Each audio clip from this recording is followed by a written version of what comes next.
नमस्कार दोस्तों, खबर बहुत बड़ी है। उत्तराखंड के हल्द्वानी में बनफूलपुरा के 4,365 परिवारों के आशियाने उजड़ने से बच गए, उनके घर उजड़ने से बच गए।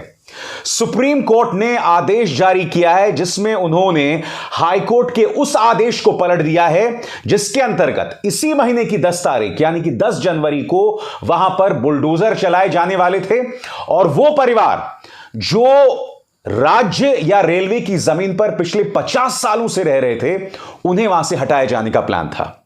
मैं आपको बतलाना चाहता हूं दोस्तों, आपकी स्क्रीन पर सुप्रीम कोर्ट का आदेश क्या कहता है।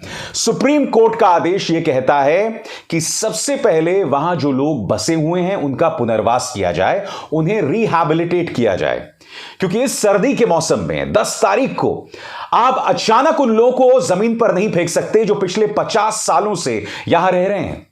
खुद सुप्रीम कोर्ट के जज साहब ने कहा कि यहां पर कई लोग 50-50 सालों से रह रहे हैं। हम इस बात को समझते हैं कि रेलवे की जमीन पर अतिक्रमण नहीं होना चाहिए, मगर कई लोग इस तरह के जमीन के पट्टे लेकर यहां पर 50 सालों से रह रहे हैं। बात यहां नहीं रुकती, वो लोग यहां पानी, तमाम चीजें, उसका पैसा दे रहे थे राज्य सरकार को। यहां पर स्कूल खड़े कर लिए गए हैं। अब आप ये सोचते हैं कि 2019 के बाद, कोविड के बाद हाईकोर्ट का एक आदेश आए और पिछले 2 सालों में जो आदेश आया है, लोग अपने 50 साल का वजूद खत्म कर दें। सुप्रीम कोर्ट ने अपनी तरफ से यह आदेश दिया है, राज्य सरकार को नोटिस दिया है और कहा है कि आप पहले तय कीजिए कि पुनर्वास कैसे होगा। उसके बाद उन्होंने यह भी कहा कि अब इस जमीन पर और निर्माण नहीं होंगे, यानी कि अवैध अतिक्रमण किसी तरीके से और नहीं होगा। स्पष्ट आदेश है। एक तरह से कहा जा सकता है कि हल्द्वानी के 4,365 परिवार यानी कि करीब 60,000 लोगों को राहत मिली है। इस मामले की अगली सुनवाई दोस्तों 7 फरवरी को है।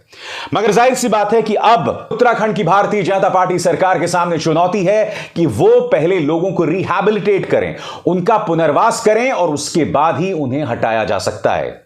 यह मामला क्या है, इसका इतिहास क्या है, यह मैं आपको बाद में जाके बतलाऊंगा। मगर मैं आपको बतलाने वाला हूं दोस्तों कि इस देश का जो शर्मनाक मीडिया है, नरभक्षी मीडिया है, इस देश का जो गोदी मीडिया है, उसके मुंह में खून लग गया था। उन्हें एक मौका दिखाई दे रहा था कि हल्द्वानी के बनफूलपुरा को बिल्कुल उसी तरह से बदनाम किया जाए जो कि शाहीन बाग में है। मैं आपको दिखलाना चाहता हूं किस तरह के नफरती शोज अभी से चलाए जा रहे थे आपके स्क्रीन पर।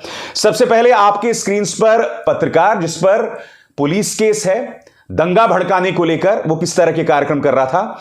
शाहीन बाग रिटर्न्स, कब्जा कबूल हुआ, तुष्टीकरण तेरे लिए, यानी कि उनको वो गाना याद आ गया, मुन्नी बदनाम हुई डार्लिंग तेरे लिए।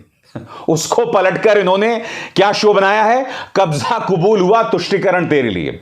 आगे देखिए दोस्तों, अतिक्रमण में हिंदू मुस्लिम करने वालों की घंटी बजाओ। मैं इन पत्रकारों से एक बहुत ही सीधा और सरल सवाल पूछना चाहता हूं। यह परिवार पिछले 50 सालों से रह रहे हैं। पहले उत्तर प्रदेश सरकार ने उनसे कभी संवाद कायम नहीं किया कि आप रेलवे की जमीन पर रह रहे हो, और मैं आगे जाके आपको यह भी बताऊंगा कि इसको लेकर अदालती कार्रवाई क्या हुई। कभी भी सरकारों ने उनसे बात ना की, ना उत्तर प्रदेश सरकार ने, और बाद में जब उत्तराखंड बना तब कोई संवाद नहीं उनसे। अचानक पिछले 2 साल में हाईकोर्ट का एक आदेश आता है और आप ये उम्मीद करते हो कि वहां से हट जाएं। यहां पर बुजुर्ग रह रहे हैं, औरतें अपने बच्चों के साथ रह रहे हैं, कई लोगों के स्कूल यहां खड़े हो गए हैं।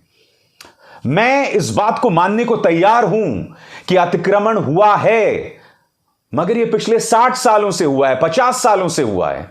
अगर अब इन्हें हटाना है तो आपको क्रमबद्ध तरीके से हटाना होगा। आप अचानक किसी की जिंदगी पर बुलडोजर नहीं चला सकते।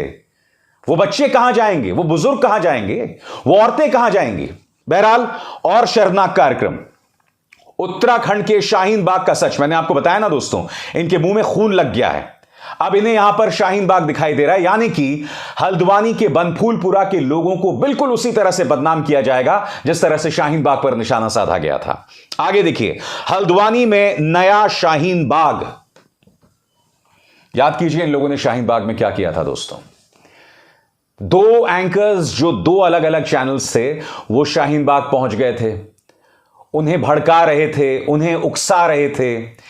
इत्तेफाकन इन दोनों एंकर्स में एक वो एंकर था जो 100 करोड़ की वसूली को लेकर 21 दिन तक तिहाड़ जेल में था, और दूसरा वो पत्रकार था, आपको याद होगा जब जनरल बिपिन रावत दुर्घटना में जो है मारे गए थे, यह आदमी शराब के नशे में धुत स्टूडियो में आकर अनाप शनाप बक रहा था।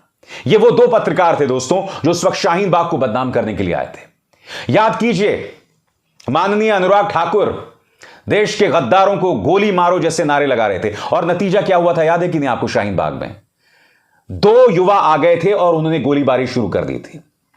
इनका यही प्लान हल्द्वानी के बनफूलपुरा को लेकर है दोस्तों, और मैं दावे के साथ कह सकता हूं अगर आज अदालत का प्रतिकूल आदेश आता तो मैं दावे के साथ कह सकता हूं सारे पापा की परियां, सारे मीडिया के गुल्लू और कालू बनफूलपुरा 10 तारीख को उतर जाते। ये लोग बुलडोजर के ऊपर खड़े हो होकर नाचते। याद कीजिए, सबसे तेज का दम भरने वाले एक चैनल की महिला पत्रकार वहां उतर गई थी। क्यों? क्योंकि उनके पति को ट्रांसफर कर दिया गया था अरुणाचल प्रदेश, और वो चाहती थी कि उनके पति का ट्रांसफर रुके। नतीजा यह हुआ कि वो मैदान में उतर गई, सरकारी प्रोपेगेंडा को आगे करने लगी, जबकि आप जानते हैं बुलडोजर चलाने को लेकर सुप्रीम कोर्ट के कुछ आदेश हैं, कुछ सख्तियां हैं। कायदे से इन पत्रकारों को उसको लेकर सवाल पूछना चाहिए था, मगर उन्होंने नहीं किया। बहरहाल आज की बड़ी खबर एक बार फिर दोहरा दूं मैं आपको, सुप्रीम कोर्ट ने आदेश दिया है कि पहले हल्द्वानी के बनफूलपुरा के 4365 परिवारों को जो है रिहैबिलिटेट किया जाए, उनका पुनर्वास किया जाए, और इस मामले को लेकर नोटिस भी दे दिया गया है। दोस्तों अब मैं आपको बतलाना चाहूंगा कि इसको लेकर अब तक राजनीतिक और वैधानिक प्रक्रिया, अदालती प्रक्रिया क्या चली है, उसके लिए आपको इन 2 सालों पर गौर करना पड़ेगा, साल 2007 और साल 2014। साल 2007 में यह मामला अदालत के सामने आता है। उस वक्त क्या हुआ था दोस्तों, इलाहाबाद से कई वकील हल्द्वानी में आकर बस गए थे, और उनमें से कुछ वकीलों की यह मांग थी कि काठगोदाम से इलाहाबाद एक ट्रेन शुरू की जाए।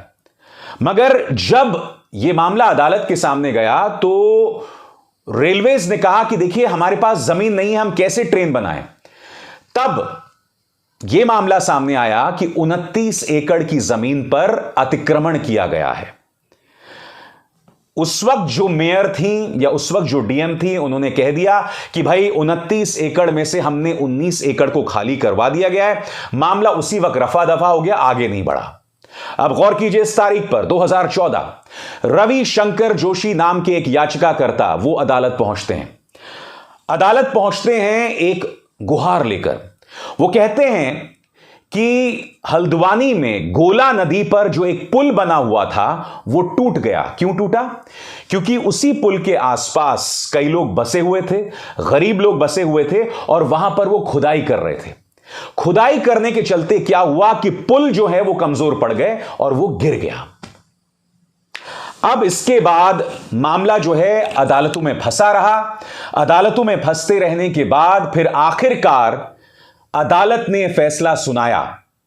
मामला सुप्रीम कोर्ट में भी गया। सुप्रीम कोर्ट ने कहा कि आप 3 महीनों में इसका निपटारा कीजिए।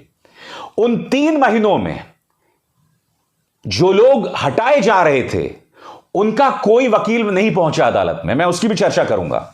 नतीजा क्या हुआ कि अदालत ने एक तरफा आदेश यानी एक्सपार्टे डिसीजन दे दिया, एक्सपार्टे फैसला दे दिया, और आपके सामने वो फैसला था, यानी कि उन 4365 परिवारों को हटाया जाए। तो जब हाईकोर्ट का यह आदेश आया तो उस इलाके के जो विधायक हैं सुमित हृदेश, वो और सलमान खुर्शीद दोनों जो हैं सक्रिय हो जाते हैं। उन्होंने इस मामले को सुप्रीम कोर्ट में चुनौती दी, और आज उन 4365 परिवारों के 3 वकील थे, सलमान खुर्शीद, प्रशांत भूषण और कॉलिन गोंजाल्विस। आज मैं सुमित हृदेश से एक सवाल पूछना चाहता हूं। सुमित हृदेश यहां से विधायक हैं और हर बार करीब 4 से 5 हजार वोटों से जीत कर आते हैं। मैं इनसे पूछना चाहता हूं कि आपके पास वक्त था 2007 से, जब पहली बार यह मामला हाईकोर्ट के सामने आया था। कायदे से आपको उसी वक्त इन 4000 परिवारों का एक संगठन बनाना था और अदालत में सलीके से लड़ाई लड़नी थी ताकि इन परिवारों का पुनर्वास किया जा सके, इन्हें रिहैबिलिटेट किया जाए। क्योंकि ये एक्टिव क्यों हुए दोस्तों? इन 4365 परिवारों में अधिकतर मुसलमान हैं, 80 से 90%, और ये लोग कांग्रेस को वोट देते हैं। और इन 4365 परिवारों में करीब 50,000 लोग, यानी कि इस इलाके में करीब 50,000 लोग रहते हैं। मैं ये नहीं कहता हूं कि उन 4365 परिवारों के 50,000 सदस्य हैं, नहीं, मगर इस इलाके में करीब 50,000 लोग हैं। अब अगर इन्हें विस्थापित किया जाएगा, हटाया जाएगा, तो कांग्रेस का वोट बैंक हिल जाएगा। भारतीय जनता पार्टी की सरकार को इसलिए परवाह नहीं है क्योंकि इस इलाके के लोग कभी भी बीजेपी को वोट नहीं देते।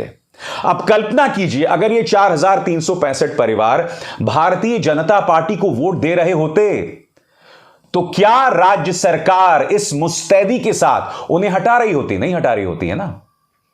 यानी कि सारा खेल राजनीति का है दोस्तों। आज मैं एक और सवाल पूछना चाहता हूं उन परिवारों से भी, उन 4365 परिवारों से, कि आप पिछले 12-13 सालों से क्या कर रहे थे? आपको यह कानूनी लड़ाई बहुत पहले से लड़नी चाहिए थी, सरकार पर दबाव बनाना चाहिए था। मेरा सवाल बीजेपी की सरकार से, कि इनमें से कई लोग पक्के घरों में रह रहे हैं, आप उन पक्के घरों को तोड़ना चाहते थे, आप स्कूल्स को तोड़ना चाहते थे। मुझे एक सवाल का जवाब दीजिए, क्या आपने इनके पुनर्वास का कोई इंतजाम किया? यानी आप तो घर तोड़ देते, फिर उनका क्या होता बताइए मुझे। यह सवाल है भाई, वो जानवर नहीं है, वो इस देश के नागरिक हैं। और मीडिया तो आप देख ही रहे हैं किस तरह का कचरा चला रहा था उनके बारे में। इसलिए यह मुद्दा है इंसानियत का। मैं ये मानने को तैयार हूं कि वो जमीन सरकारी है, या तो रेलवे विभाग की है या राज्य सरकार की है, और उस पर अतिक्रमण हुआ है, जो गलत बात है। मगर पिछले 50 सालों से जब यह चला आ रहा था तब किसी ने उनसे कुछ नहीं कहा। अब चूंकि भारतीय जनता पार्टी को यह सीट जीतनी है, तब आप इस मुद्दे को लेकर उग्र हो गए।